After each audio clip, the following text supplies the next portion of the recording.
as many people as there are watching these finals, and it's a lot, pales in comparison to the number of people worldwide who care about the passing of Muhammad Ali.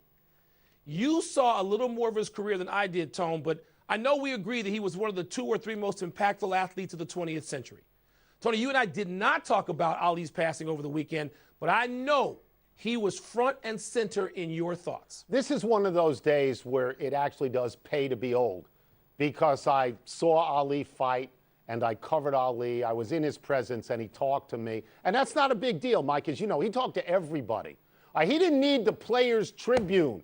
He didn't need any publicists around him. He was the Players' Tribune. There was no light too bright for Muhammad Ali. He courted it. He loved it. And as you say, the one thing, we're all going to say a lot of things, but people need to realize what it meant to be heavyweight champion of the world at that period of time. There was no greater athlete in the world than the heavyweight champion of the world. There's no place on earth Muhammad Ali could walk into and not be recognized and not be known. And he embraced it, unlike today's athletes, unlike them. Yeah.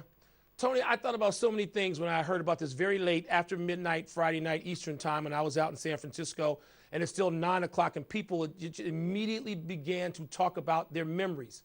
The first time they saw him fight, if they met him. And so many people literally have met him and have photos with him at a time where there were no cell phones.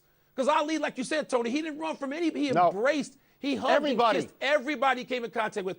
And Tony, to me, the journey from being the most reviled man in America to being probably the most beloved. And I know that journey took a long time. It took like 36 years from 1960 when he was an Olympian to 1996 when he carried that torch in Atlanta.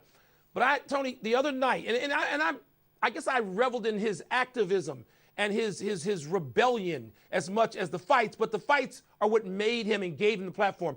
Tony, I sat up the last 3 nights until like 4 o'clock in the morning, and I watched the Rumble in the Jungle when Ali was 32 years old, and he went out there and beat George Foreman, who was as menacing in the 1970s as Liston had been in the 1960s.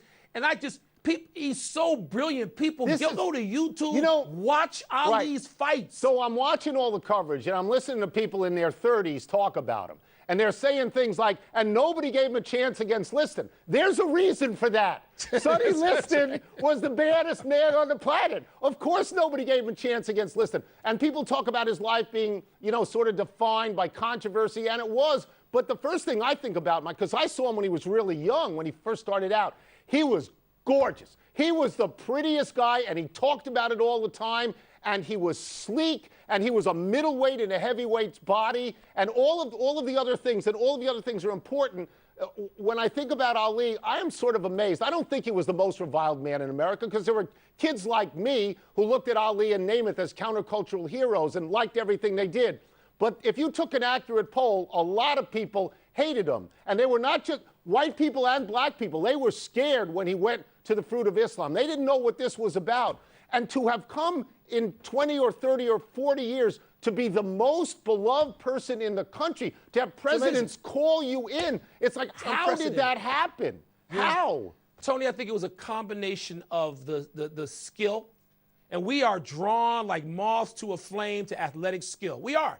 Whether it's Ruth or Jordan, you can find that small list of people, and the courage to simply say, I got nothing against those Viet Cong. That was I remember that I was a little kid, Tony, and then he turned what it meant to be against the war.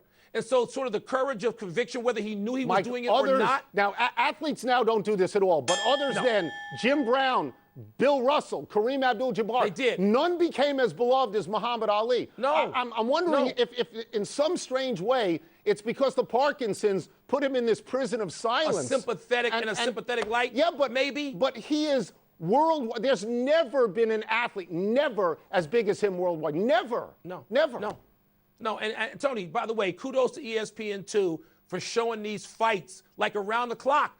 People are getting no sleep. I wonder if that was LeBron's problem. LeBron was fights. Maybe he didn't go to bed. You stay up, you watch Ali. That's the most interesting excuse I've ever heard for a 33-point loss. Isn't that a different kind of excuse I laid out there? Let's take a break. When we